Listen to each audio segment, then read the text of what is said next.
ఆయన మనల్ని ప్రేమించటం మనకు అవసరం, మనం ఆయనను ప్రేమించటం కూడా మనకే అవసరం. థ్యాంక్ యూ, మీకు అర్థమైంది. లేకపోతే డేంజర్లో పడేది దేవుడు కాదు. మనం ఆయన్ని ప్రేమించకపోతే డేంజర్లో పడేది దేవుడు కాదు, మనమే.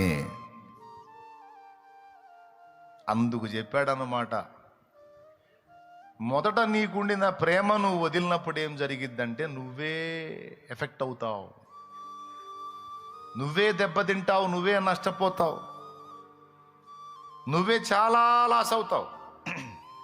అవన్నీ కోల్పోకుండా నువ్వు భద్రంగా ఉండాలంటే నీకు ఒక్కటే, నేను నిన్ను ప్రేమిస్తున్నాను, అది ఎప్పటికీ ప్రేమిస్తాను, కానీ నువ్వు నన్ను నిరంతరం ప్రేమిస్తూనే ఉండాలి, అది నీకే మంచిది అంటాడు.